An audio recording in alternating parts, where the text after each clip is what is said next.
అనగనగా ఒక ఊళ్ళో ఒక మట్టి వ్యాపారి ఉంటాడు. అతను రోజు మట్టి తవ్వుకొని గోనె సంచిలో నింపుకొని రోజు పట్నం వెళ్ళి అమ్ముకుంటూ ఉంటాడనమాట. అయితే ఒకరోజు అతను మట్టి తవ్వుతుండగా ఒక వజ్రం దొరుకుతుంది. అతనికి అది వజ్రం అని తెలీదు. ఏదో రాయి మెరుస్తోంది అనుకుంటాడనమాట.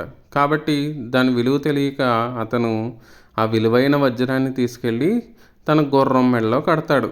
అది చూసి తెగ ఆనందపడిపోతూ ఉంటాడనమాట. అయితే ఒకరోజు ఒక వ్యాపారి ఆ వజ్రాన్ని చూసి, ఇదేంటి గుర్రం మెడలో కట్టావు అంటే, అదొక రాయండి, మెరిసే రాయ నాకు దొరికింది, బాగుంది కదా అని గుర్రం మెడలో కట్టాను అని చెప్తాడు మట్టి వ్యాపారి. అయితే ఆ వ్యాపారి, అవునా, ఇది నాకు నచ్చింది, దీన్ని నాకు అమ్ముతావా అని అడుగుతాడు. సరేనండి, మీరు అంతగా అడుగుతున్నారు కదా, ఒక 50 రూపాయలు ఇచ్చి తీసుకోండి అంటాడనమాట. వెంటనే ఆ వ్యాపారి అతనికి 50 రూపాయలు ఇచ్చి ఆ వజ్రాన్ని కొనుక్కుంటాడు. అయితే ఆ వ్యాపారికి కూడా ఆ వజ్రం విలువ తెలియదు. అదేదో మెరిసే రాయి అనుకుని అతనికి ఆ గల్లా పెట్టి దగ్గర పెట్టుకుంటాడనమాట. అది ఒకరోజు ఒక వజ్రాల వ్యాపారి వచ్చి దాని విలువ బాగా తెలుసు అనమాట ఆ వజ్రాల వ్యాపారికి. దాన్ని చూసి, ఇదేంటి ఇలా పెట్టుకున్నావు, ఇలా టేబుల్ మీద పెట్టావేంటి అని అడుగుతాడు. దానికి ఆ వ్యాపారి, అవునండి, నేను ఒక మట్టి వ్యాపారి దగ్గర దీన్ని చూశాను, నాకు బాగా నచ్చింది, అతనికి ఒక 50 రూపాయలు ఇచ్చి దీన్ని కొనుక్కున్నాను అని చెప్తాడు. అది విన్న వజ్రాల వ్యాపారి, వీడెవడో తింగరోడ్లా ఉన్నాడు, వీడి దగ్గర ఈ వజ్రాన్ని ఎలాగైనా తక్కువ కొట్టేయాలి అన్న ఉద్దేశంతో ఈ వజ్రాన్ని నాకు అమ్ముతావా అని అడుగుతాడు.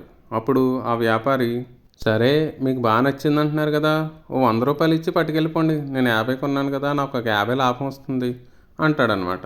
దానికి ఆ వజ్రాల వ్యాపారి, ఏంటి, 50 రూపాయలు లాభం వేసుకుంటావా, అంతెందుకయ్యా, నేను 80 రూపాయలు ఇస్తాను, ఇచ్చేయి అంటాడు.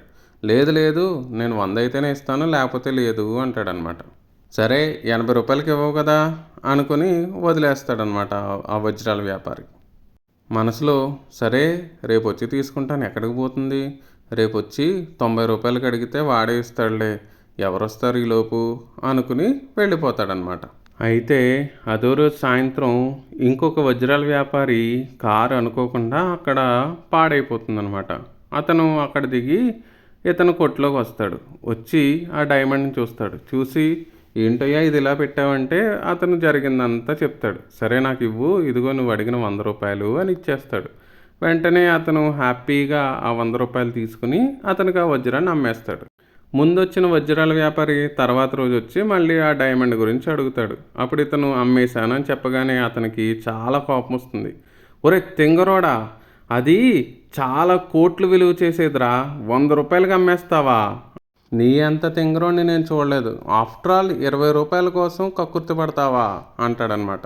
దానికి ఆ వ్యాపారి, అవును సార్, నేను తెంగరోడినే అనుకుందామండి, నాకు దాని విలువ తెలియక 100 రూపాయలకి అమ్మేశాను, మరి మీకు ఆ విలువ తెలిసి 20 రూపాయలకి ఎందుకు కక్కుర్తిపడ్డారు, ఇప్పుడు చెప్పండి నిజమైన తెంగరోడు ఎవరు, మీరా నేనా అని అడుగుతాడనమాట. ఆ మాటకి పాపం సమాధానం లేక తలదించుకుని ఆ వజ్రాల వ్యాపారి అలా వెళ్ళిపోతాడు పాపం, ఏం చేయలేక.